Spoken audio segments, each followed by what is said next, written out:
nuevamente a otra noche de Torah con el Rebbe William Peter Ben-Zion, donde estamos haciendo, o mejor dicho, donde el Rebbe estará exponiendo temas importantísimos que tienen que ver con estos días hacia Yom Kippur. Así que disfrutemos y aprovechemos correctamente este webinar o esta herramienta donde se está impartiendo este shiur maravilloso.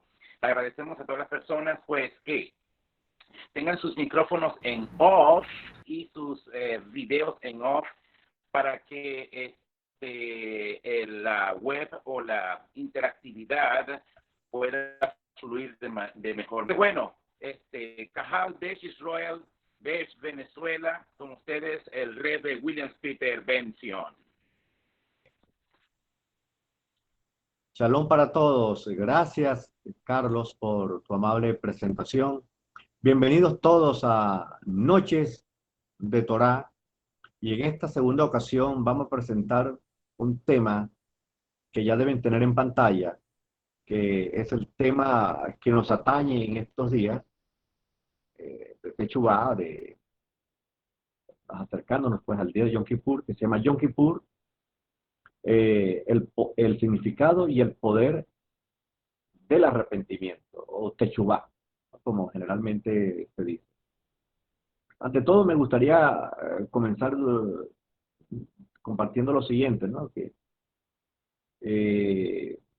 escuché una vez una historia, tal vez leyenda o qué sé yo, parte de una anécdota, en la cual un hombre estaba preso por sus fechorías y bueno, en su deseo de escapar a la libertad, pues, al aire libre, cavó durante toda la noche un túnel, hizo un agujero debajo de allí de su celda y pasó directamente por debajo de la tierra buscando salida. Cuando abre el boquete, ya para, él creía que estaba saliendo pues libre, resulta ser que salió a la oficina del director de la cárcel.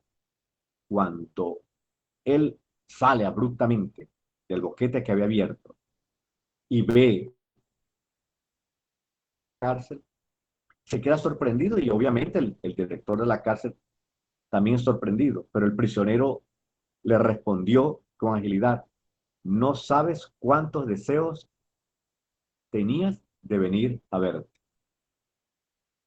O anécdota o lo que sea, esta historia tiene mucho que ver con lo que quiero compartir en esta noche con ustedes, en estas noches de Torah.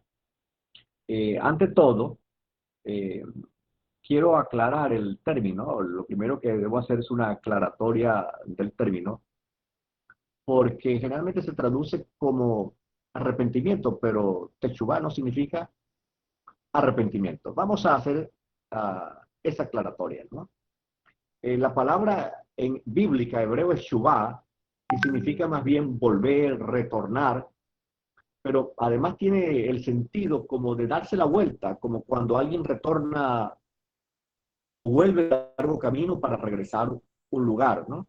Ahí los textos bíblicos así lo señalan, ¿no? O también se usa en Levítico 26, cuando el Eterno diga, vuélvanse de sus caminos, es como para decir que hay un retorno. Gráficamente, la idea es como regresarse de un camino o como abandonar un tipo de conducta. Es decir, que en este caso, Shuvá significa tanto como regresar, retornar, pero también significa alejarse. Esos son los dos significados primarios que podía tener el hebreo, y se refiere a situaciones concretas de la vida, porque el lenguaje hebreo es un lenguaje concreto. En esta dirección, la escritura, por ejemplo, dice en Deuteronomio 4:30, como de allí, si en los posteros tiempos te volvieres a Hashem, ¿okay? Está usando nuevamente la palabra Shuvá. Esto implica que el Eterno está sugiriendo un cambio de pensamiento y acción. Y es por eso que los traductores han usado la idea moderna de arrepentimiento, o la palabra moderna arrepentimiento, para indicar ese cambio en pensamientos o acciones de los hombres, ¿no? Y así la usan para aprender la palabra hebrea chuf, que técnicamente es la palabra típica que se traduce como arrepentimiento. Por último, techubá, y quiero aclarar bien esto, no es una palabra bíblica, es una palabra que pertenece al vocabulario rabínico y ha sido usada para expresar la idea de arrepentimiento, y lo podemos ver ya desde el siglo XII en las obras de...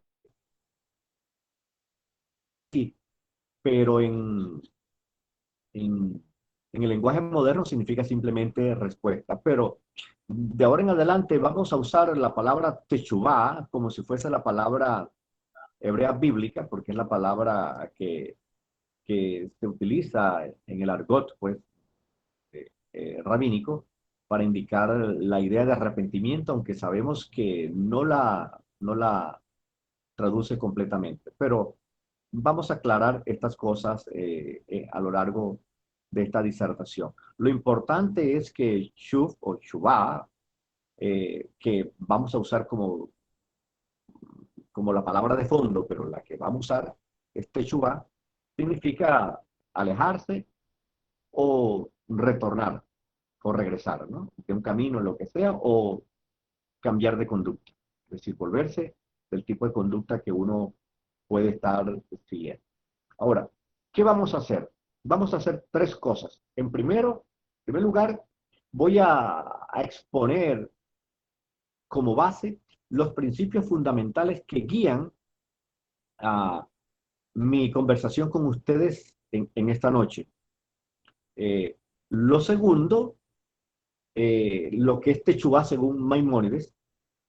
Y tercero, la Techubá como un viaje a través de un túnel hacia el pasado y el poder de la Techubá. Básicamente, en esas tres conferencias tratan sobre el significado, pero la última trata sobre el poder de la Techubá. La conferencia amplía los significados ya un poco estudiados en las dos primeras partes de mi conferencia, y en la tercera parte profundizaré en ese significado y además mostraré el poder de la Techubá. En otras palabras, la sesión de esta noche se divide en tres sencillas partes. En la primera,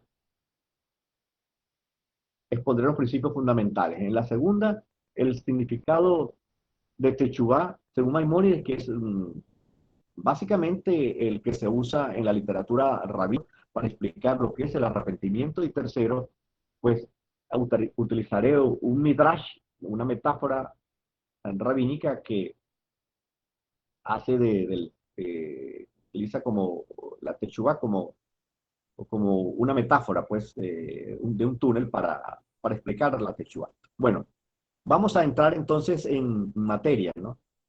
Los principios fundamentales que quiero decir o expresar ante ustedes son tres. Primero, primero es que todos somos seres humanos, es un principio básico, elemental, obvio. Esto significa que todos nos podemos equivocar. Dos, que todos estamos alejados o alienados, que es una palabra técnica muy poderosa, alienados de Dios, es decir, enajenados, no solo alejados, sino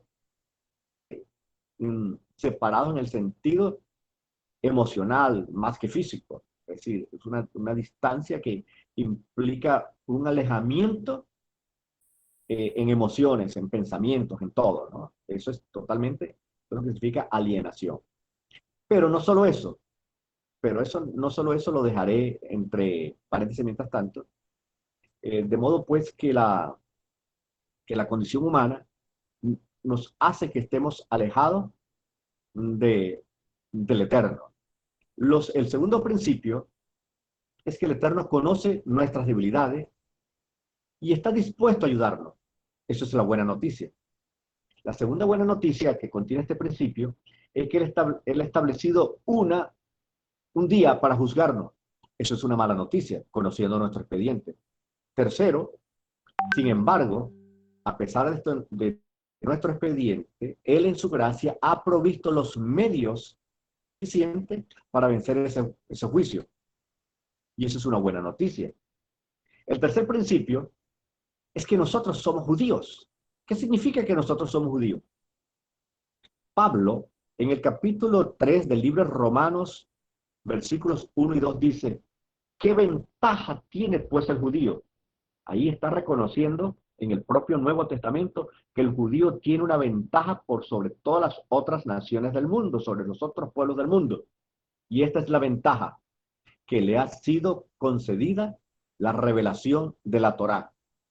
Así que la revelación de la Torá pone al pueblo judío en una posición de ventaja sobre los demás pueblos porque le permite obtener por medio de esa revelación la cultura del reino, los principios a través de los cuales debemos vivir pacíficamente en esta tierra y así, al hacerlo así, podemos acceder al mundo. Pero este privilegio representa una responsabilidad, un compromiso, y un compromiso que significa también o que implica la idea o la noción de hacer tikkun, de rectificar nuestra conducta si hemos errado. Y con eso nosotros honramos al Rey, a nuestro Creador. Y además estamos informados de cómo vencer ese juicio, a diferencia de las otras naciones. Ya conocemos desde Rosh Hashanah a Yom Kippur, se nos dan los últimos 10 días de oportunidades para que nos pongamos en cuenta con el prójimo o con el Eterno. Nosotros tenemos esa oportunidad de usar esas herramientas para edificación de nuestras vidas y ponernos en armonías con el Eterno. Ese privilegio nos es concedido a nosotros, con la intención de que nosotros lleváramos ese mensaje al mundo y ellos también tuvieran la oportunidad que el Eterno conoce nuestras debilidades, pero que Él quiere ayudarnos y ha provisto medios para vencer en el juicio que Él ha establecido, porque todos tendremos que rendir cuentas ante el tribunal del Eterno. Y esa es la idea. Pero este compromiso que tenemos como judíos hace que, a diferencia de los otros pueblos, tengamos razones adicionales para ser mejores, tanto antes como después de haber fallado, si eventualmente lo hacemos. Este principio, este último principio, quiero decir, es el marco dentro del cual debemos vivir como judíos, honrando al Creador en la medida que nosotros honramos al prójimo. Con estos tres principios se establece un fundamento que me sirve de base o de plataforma para iniciar nuestra conversación. Como judíos tenemos una responsabilidad. Y quiero compartir una breve historia acá en este punto. Claude Montefiore era un erudito judío que era experto en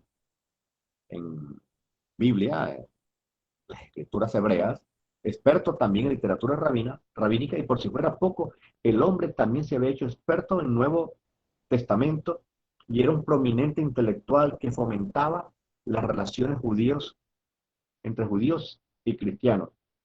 Y por esas razones, básicamente por estas dos últimas, eh, pudo tener la oportunidad de ingresar a ser miembro de la Sociedad de Historia de la Teología de Inglaterra, o sea, del Reino Unido. Esto lo que estoy contando ocurrió hacia finales del siglo XX. Pero en 1904, aquel judío, miembro normal y corriente de aquella sociedad teológica inglesa, recibe una carta por medio del cual se le nombra presidente de la Sociedad de Historia de la Teología de Inglaterra. ¡Wow! ¡Qué honor tan importante se le había concedido! En su conferencia inaugural, de aceptación de la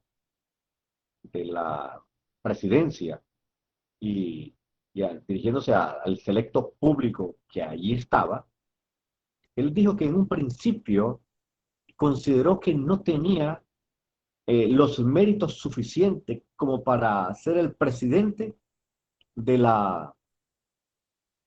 de esa sociedad y que va a explicar qué lo motivó a él a aceptar el honor que habían tenido ofrecerle sus colegas de aquel lugar. Bueno, él explica que no tenía los méritos y aparte de eso, el ambiente antisemita de toda Europa también lo incomodaba, pues lo hacía más blanco, un blanco más fácil de los ataques, pues ahora era una cabeza visible de un grupo importante de eruditos. Así, dice, no me considero erudito si el ambiente antisemita que hay en Europa no me permite. Sin embargo, dice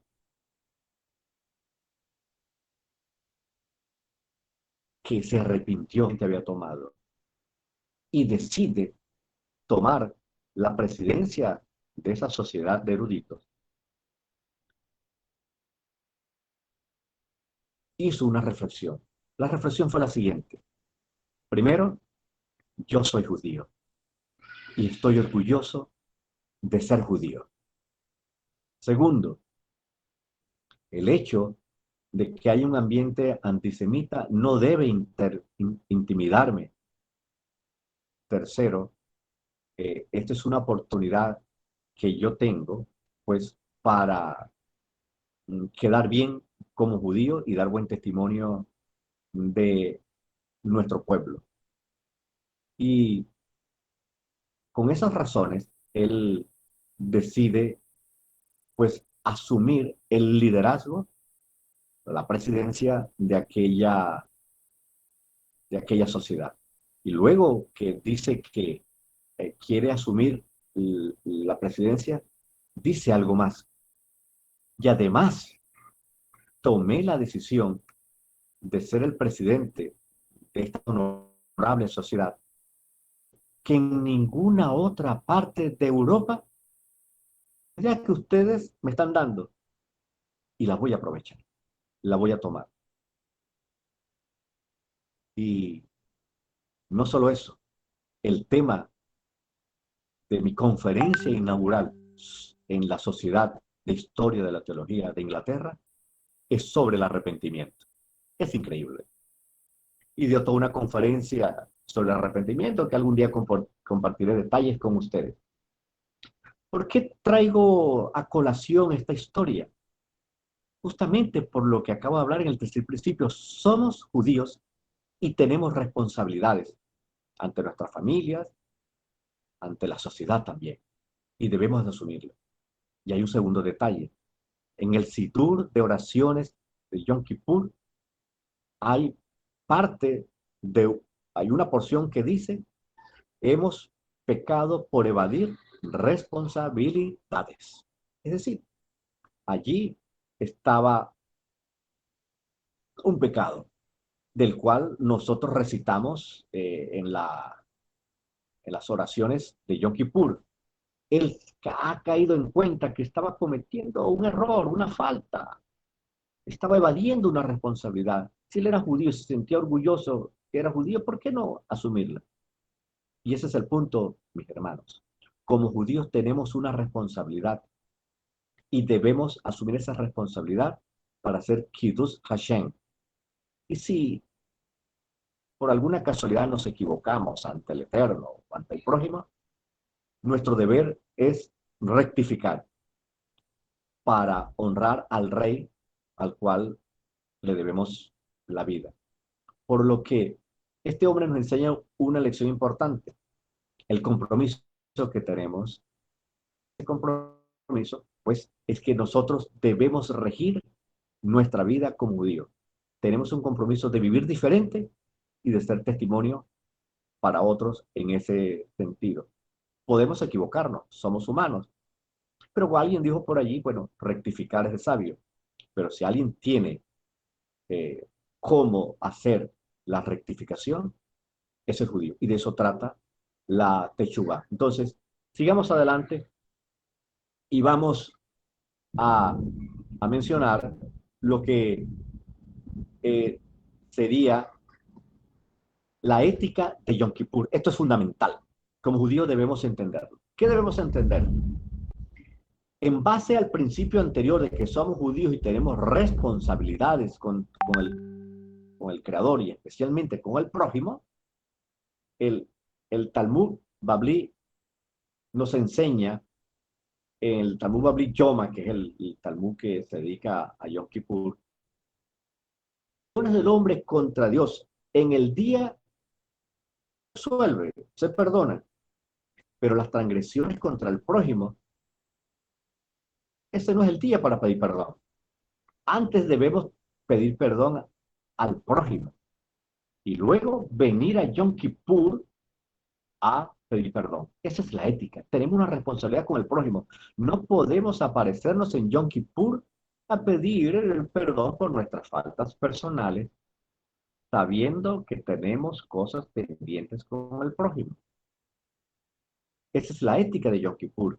Mucho antes que se escribiera eso del Talmud Babli, entre los siglos de nuestra era, ya el Mesías Yeshua había enseñado en Mateo 5, dice, si estás presentando una ofrenda ante el altar, este es el altar de una ofrenda por el pecado, pues, ante el altar del holocausto, y si allí te recuerdas que tu hermano tiene algo contra ti, deja la ofrenda, irte con tu hermano y después que te reconcilies, vente a presentar tu ofrenda.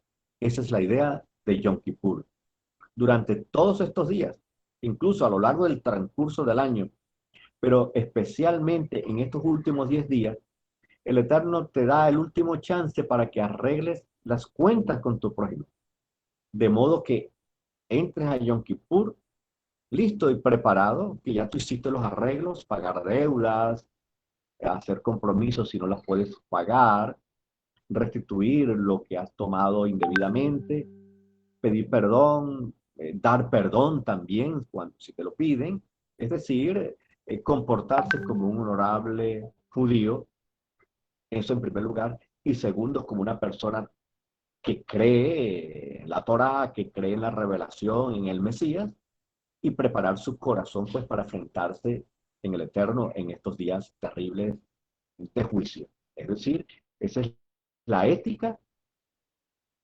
Eso es debido al compromiso que tenemos, porque es una ventaja que tenemos y tenemos que asumirla con mucha responsabilidad. No presentarnos así de buenas a primeras, sin saber que nuestra mente nos está traicionando porque conocemos que alguien tiene algo contra nosotros. Debemos aclarar eso. Aclarado ese punto, aclarado ese punto, ahora vamos a ver qué es lo que es la techubá en la tradición judía y cuyo fundamento fue escrito por Maimónides en esa famosa obra que se llama Mishneh Torah y que tiene un capítulo especial llamado Las leyes del arrepentimiento. Ahí quiero citar tres de esas leyes que son leyes clarísimas que nos ayudan a entender el significado del arrepentimiento. En Ley del Arrepentimiento 1.11 nos dice, el arrepentimiento perfecto, es decir, el arrepentimiento genuino de un hombre es aquel que al presentarse de nuevo la oportunidad para repetir el pecado que antes cometió y se aparta y no lo comete a causa del arrepentimiento se ha obrado o que ha obrado, y no por causa de temor o de imposibilidad. Ese es el arrepentimiento que el Eterno pide. Es decir, ¿cuándo conocemos que estamos arrepentidos? ¿Hay un criterio para saberlo? Pues sí lo hay. Maimónides lo establece. Cuando envueltos en las mismas circunstancias de caer o de repetir la experiencia pecaminosa anterior, nosotros nos negamos completamente a hacerlo. Eso es arrepentimiento. Porque solamente los que se arrepienten genuinamente serán, son mis hijos. Bueno, solamente los que se arrepienten genuinamente serán perdonados. Te voy a dar un ejemplo. Suponte que cometiste tal o cual pecado y te arrepentiste, pediste perdón. Lo hiciste de todo corazón, de seguro, y además derramaste algunas lágrimas. Y entonces sucede que varios días después vuelves a cometer el mismo pecado. Entonces, el arrepentimiento anterior no fue genuino, ni tampoco te fue perdonado, porque no fue lo suficientemente genuino, porque te envolviste en la misma situación y caíste.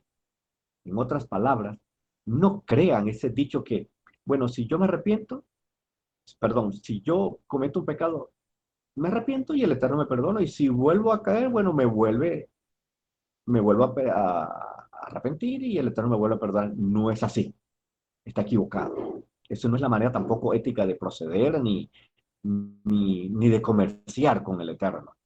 El genuino arrepentimiento es que, si se repiten las circunstancias, hacer. De otra manera, en verdad no has alcanzado el perdón del Eterno y estás en un enorme problema.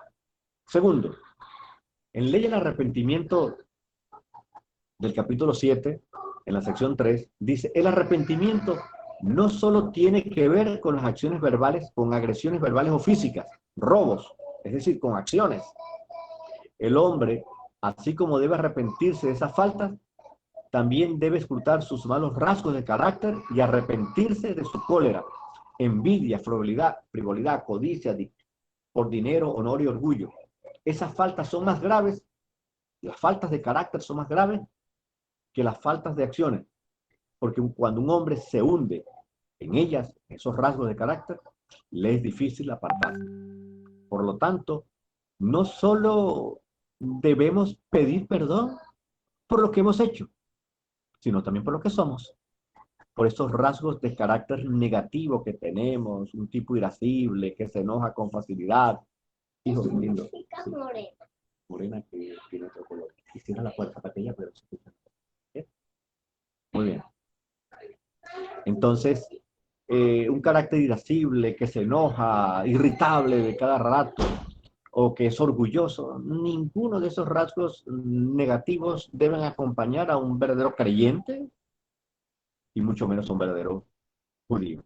Debemos de hacer el esfuerzo no solo de mejorar nuestra conducta, las acciones que hacemos, sino también estos rasgos de carácter que no son buenos, como la envidia, por ejemplo, etcétera.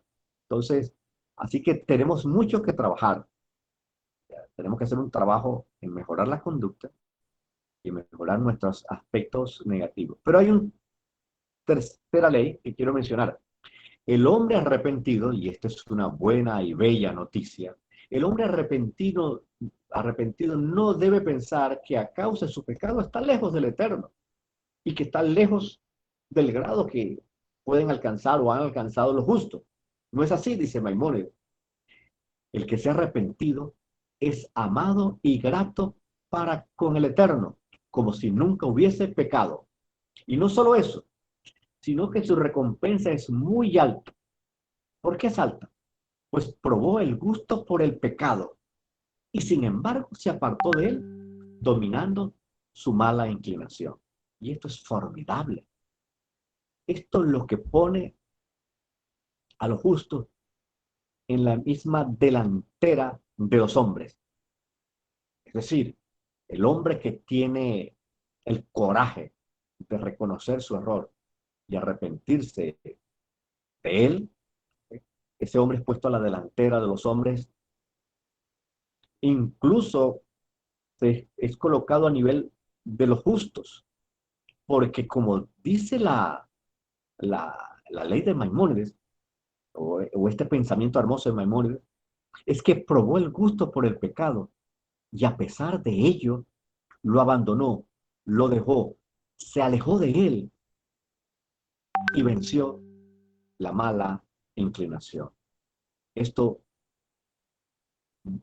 es tan importante que nos pone por encima, créanme, del nivel de los ángeles, que nunca probaron el pecado. nosotros, los que nos hemos arrepentido y que de verdad hemos abandonado el pecado, nosotros que estamos en esta lucha contra la mala inclinación que está presente en nuestra vida, en nuestra naturaleza, si nosotros hacemos el esfuerzo necesario, porque hay que poner un esfuerzo, no solo es emuná,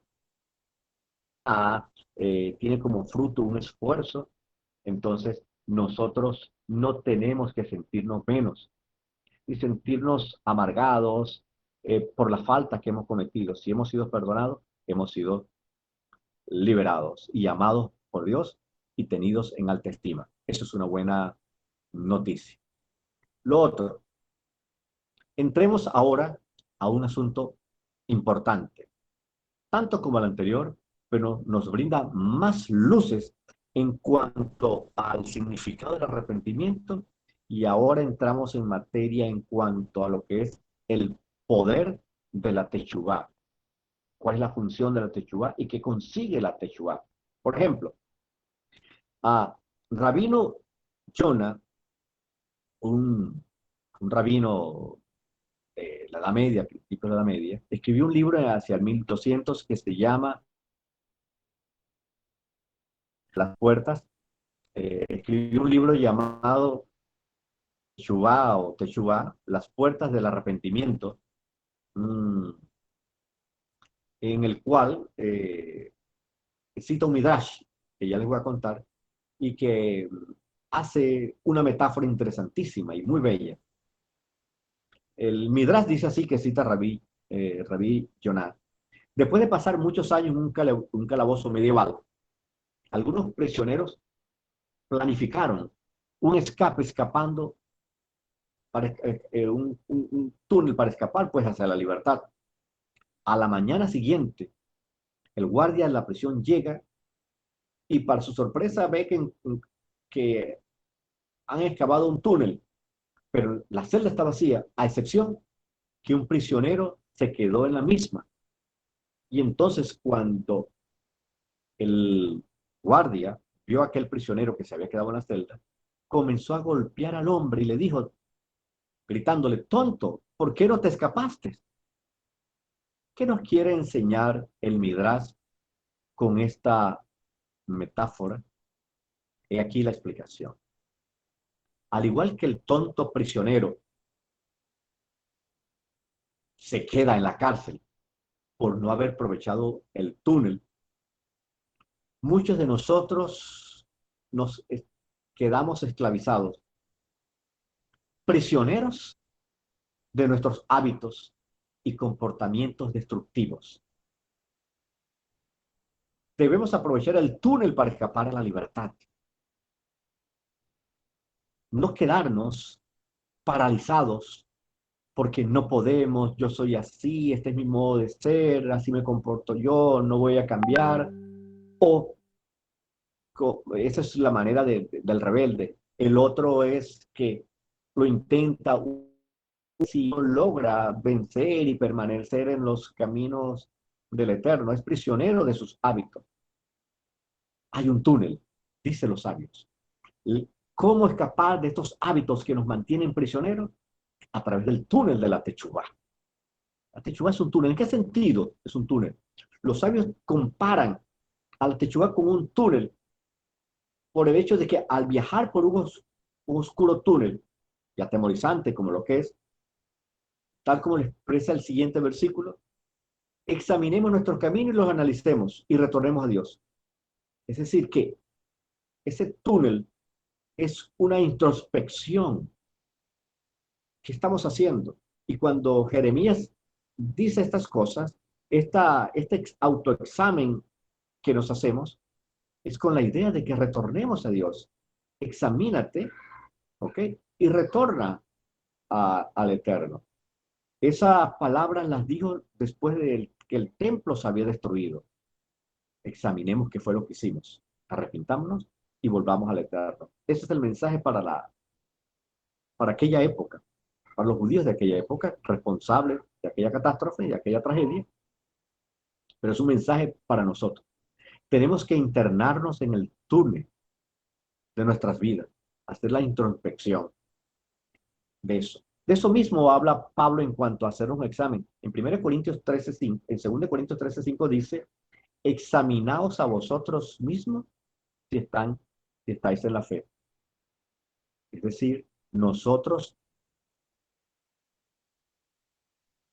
tenemos que, King dicen y escriben, que acostumbran que cada noche hacen lo que se llama Heshbon Nefesh, una evaluación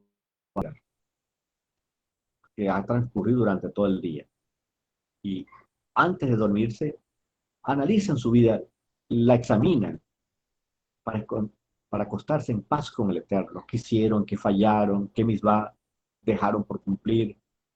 ¿Qué falta cometieron? En fin, ese examen los hace a ellos tener conciencia de las cosas que hicieron y de penetrar profundamente en los pliegues más recónditos del corazón, sacar a flote aquellas cosas indebidas, pedir perdón al Eterno y dormir tranquilos en la noche. Eso se pide para estos días de Teshuvah. ¿Qué más podemos decir al respecto? Hay 4 preguntas que podemos hacer y todas tienen una misma respuesta. ¿De qué manera este versículo de Jeremías, que nos invita a examinarnos y retornar a Dios, es decir, arrepentirnos, refleja un viaje a través de un túnel? Segunda pregunta, ¿por qué dice que necesitamos examinar nuestro carácter y comportamiento? Recuerden lo que hemos hablado, acciones y carácter. Tenemos que examinar no lo que hicimos, sino también lo que somos. ¿Acaso no sabemos qué, y esta es la tercera pregunta, qué es lo que hemos hecho mal y qué es lo que necesitamos corregir? Por supuesto que de alguna manera estamos conscientes de eso. Entonces, ¿por qué se nos insta a hacer un examen? Porque este examen debe conducir a un resultado. Y es la otra pregunta que está aquí envuelta. ¿Por qué la techubá y los brazos abiertos del Eterno están reservados a aquellos que se esfuerzan en realizar un autoanálisis? Es decir, aquellos que tenemos el coraje de examinar lo que hemos hecho y darnos cuenta de lo que hemos hecho mal e intentar hacer un esfuerzo por corregirlo, tenemos la opción de que el camino hacia la techubá se abra y también poder ser aceptados por Dios. Bueno, la respuesta es que el primer paso para enfrentar un cambio radical, un cambio real y duradero en nuestras vidas, es entender por qué hacemos lo que hacemos. Y eso se hace es en medio de un examen. Tenemos que ser honestos con nosotros mismos. Es por eso que dice el Mesías, en aquellas palabras que citamos, si tú allá justamente en el momento que llevas la ofrenda por el pecado, reflexionando por lo que hiciste, examinando tu vida, te acuerdas de que alguien tiene algo contra ti, olvídate, deja tu ofrenda por el pecado y ve a arreglar el problema con tu prójimo.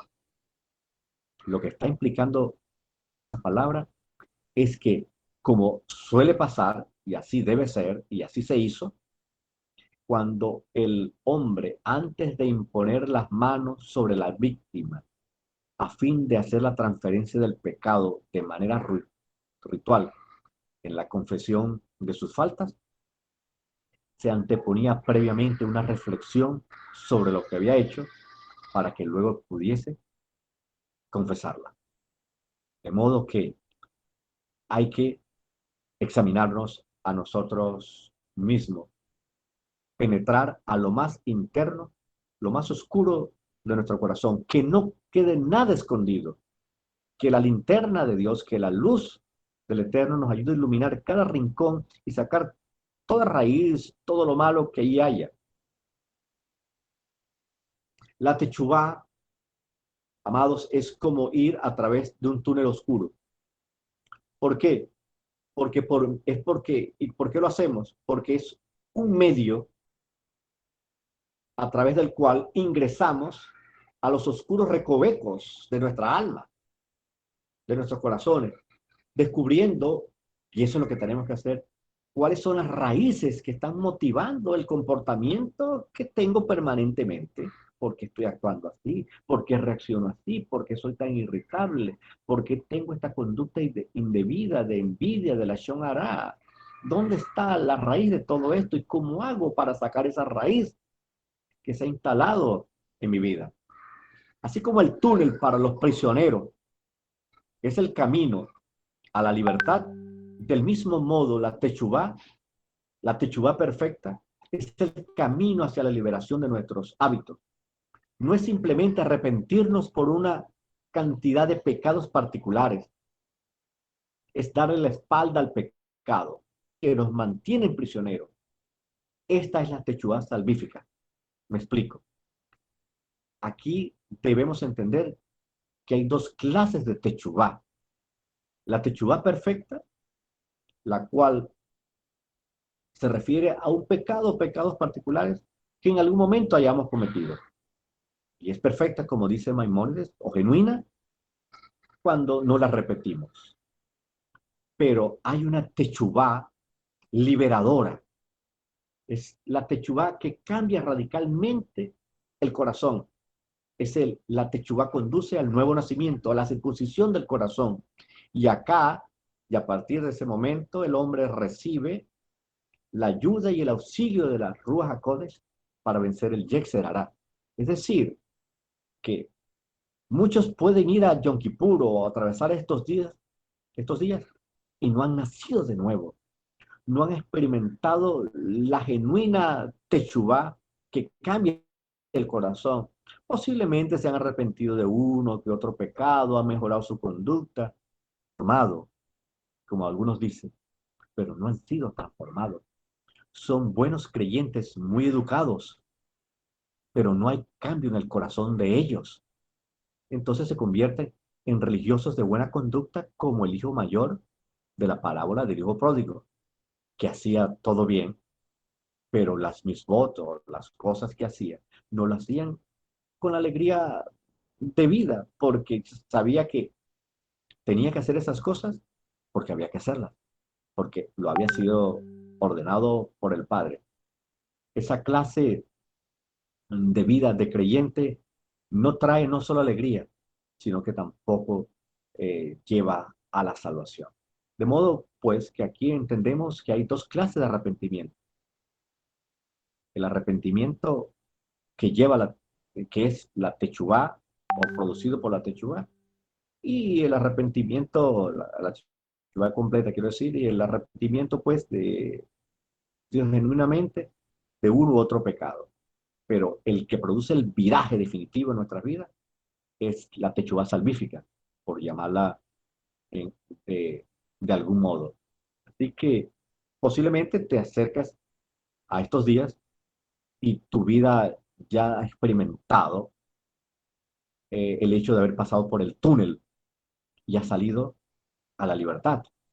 Y entonces ahora tienes que ponerte en cuenta por aquella falta, aquel error, aquel hecho indebido que has cometido, o por una falta de carácter, un rasgo de carácter que aún necesitas corregir, porque todos estamos en este camino. Como dice Pablo, habiendo alcanzado un grado elevado de sadik, dice, yo no digo que lo ha alcanzado todo, ¿ok? Sino que prosigo el blanco. Nosotros estamos en eso. Entonces, yo no sé en qué, en qué condición espiritual tú estás. ¿Has la genuina techubá o solamente te estás arrepintiendo por uno u otro pecado?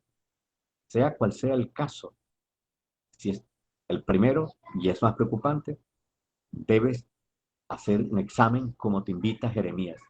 Examina tu corazón y retorna entonces al Eterno. Ten cuidado de no estar viviendo una vida religiosa. Puede, muy peligroso, perderse estando tan cerca. Muy bien, ¿qué primera conclusión sacamos acá? Vamos a sacar dos conclusiones. ¿Cuál es la primera conclusión de todas estas cosas que hemos hablado? La primera, la techubá la traducimos como arrepentimiento, pero sabemos que no vierte toda la idea de las cosas que hemos discutido. La palabra arrepentimiento en español no significa todas estas cosas que nosotros hemos discutido acá. El arrepentimiento o la techuvá es mucho más que la palabra arrepentimiento. Y escuchen esto, y esto es muy importante. No se trata de lamento o simplemente perdón o perdóname. Incluso tampoco se trata de decir lo lamento y te prometo que voy a tratar de no hacerlo nunca más. Eso pasa como contrabando, como si fuese techuvá, pero no es techuvá. Techuvá es algo así. Lo lamento. Me veo a sí mismo y no me gusta la persona que era cuando te hice eso. Es decir, tú viajas al pasado en ese sentido, por el túnel del autoexamen. Sí. No me gusta la persona que era cuando te hice eso. No me gusta ser una persona que es capaz de haberte lastimado, de haberte hecho eso. Y no quiero ser esa persona nunca más. Techuvá significa entonces no solo el hecho de asumir la responsabilidad por el pasado, por lo que hice, implica mirar hacia el futuro, cambio en quiénes somos, no solamente en lo que hicimos. La techuvá no está centrada en los errores que nosotros hemos cometido. La techuvá genuina está basada en realidad en qué es lo que somos. Porque si lo que somos tiene rasgos de carácter cuestionables, no debemos o no deseamos de ser ese tipo de persona. Tenemos que alejarnos de ese tipo de personas. Nosotros necesitamos alejarnos de esos rasgos de carácter negativo. Solo no importa lo que hemos hecho, también importa lo que somos, porque fue por ser lo que somos que se hizo lo que hicimos. ¿Qué estamos en presencia acá? Estamos en presencia de un significado mucho más profundo de la techuvá. Por favor, niños, estoy hablando acá. Hola, ¿cómo se llaman? Hola. Por favor, Yo niños. soy Tami. Sí, ella es Tami. Ella es Tami. Tami, estoy en una cosa interesantísima acá y ahorita ellos vuelven con ustedes. Dale, pues. Adiós. Eso es. Vale, y cierran la Adiós, puerta. amigos. Y cierran la puerta, y cierran la puerta. Adiós, ¿Ok? Dani. Ok. Adiós. Dale, pues. Ok. Bueno, disculpen. Estamos en un tema interesantísimo y bueno, vienen los niños. Son niños. ¿Ok? Muy bien. Entonces, no es importante solo lo que hemos hecho, sino lo que nosotros somos. Porque fue por ser lo que somos que pasaron esas cosas. Esa es la primera conclusión que hemos llegado. La segunda conclusión es la siguiente. Hay dos regresos. ¿Cómo que hay dos regresos? Me explico. El primer regreso es que la metáfora del túnel del Midrash, que pasar por un túnel es como hacer techuvá, que cuesta, ¿ok? Puede ser extendida si incorporamos una enseñanza del Talmud. Enseñó Rabbi Levi, grandiosa es la techuvá porque ella llega al trono divino. 14:2, o sea 14:2. Retorna a Israel al eterno tu Dios. Este retorno se logra con el arrepentimiento. El regreso, el primer regreso de que estamos hablando, es el regreso al eterno. Es decir, cuando los prisioneros llegan al final de su túnel, descubre que han cavado hasta llegar hasta el salón del trono del rey. Es decir, prisioneros de los hábitos, de los pecados. Cuando experimentamos la techuvá salvífica, la techuvá que lleva al nuevo nacimiento, entonces nosotros vemos que ese túnel oscuro nos condujo directamente al trono del rey y le podemos decir cuántos deseos tenía de venir a verte. ¿Me entienden ahora lo que dije? Al cumplir con la misvá, de la Techuvá, cavando en nuestro interior, quitando las piedras que obstaculizan nuestro camino a la libertad. Es decir, efectuando un honesto compromiso para mejorar nuestro carácter, para corregir nuestras relaciones interpersonales y construir una conexión, un apego más fuerte con Dios, descubrimos que estamos perdonados. No solo que estamos perdonados, sino que estamos ante Dios mismo. Hemos regresado al Padre. Es decir, el genial midrash del túnel oscuro y pedregoso que con mucho trabajo y esfuerzo excavamos con nuestras manos y las herramientas que tenemos, nos lleva directamente a la libertad, pero nos lleva directamente, en la metáfora, al trono mismo del Rey. Ese es el poder de la Techuvá. Tiene el poder de llevarnos ante el Rey. Se vence una de las primeras alienaciones importantes. Estamos enajenados del Eterno. Tenemos que hacer un reajuste en nuestra vida, en nuestro carácter. Eso solamente se logra con la Techuvá. Con la Techuvá. El segundo regreso. En la parábola del hijo pródigo se plantea este segundo regreso. El hijo pródigo llega un momento de su vida que se arruina debido a su mala conducta, historia que todos conocen. La escritura en Lucas 15:17 dice, y volviendo en sí, dijo, iré a la casa de mi padre. Le diré, Padre, he pecado contra el cielo y contra ti, ya no soy digno de ser llamado tu hijo. Ustedes conocen la historia. El punto acá es la palabra que dice, y volvió en sí. En el hebreo, algunos autores ya han descubierto que ese volver en sí es la idea de arrepentimiento. Número uno, ese es el primer dato importante. El segundo dato importante que hay acá es que volver en sí es volver a la conciencia de lo que ha hecho. Es decir, ¿cómo es posible que yo haya actuado de esta manera? Cuando el hombre reconoce eso, entonces el hombre se reconcilia consigo mismo. El hombre se encuentra consigo mismo. Hay muchas psicologías o filosofías humanas que explican o tratan de explicar y explican con procedimientos la manera a través de la cual el hombre puede encontrarse consigo mismo. Yeshua lo explica acá, el Mesías, diciendo que la única manera del hombre encontrarse consigo mismo, con la condición humana, con la imagen de Dios en el hombre, para decirlo más correctamente, cuando se reconcilie el hombre a través de la Techuvá con la imagen del Eterno que Él ha puesto allí, entonces ha vencido la segunda alienación y el hombre ha regresado a la condición de auténtico hombre.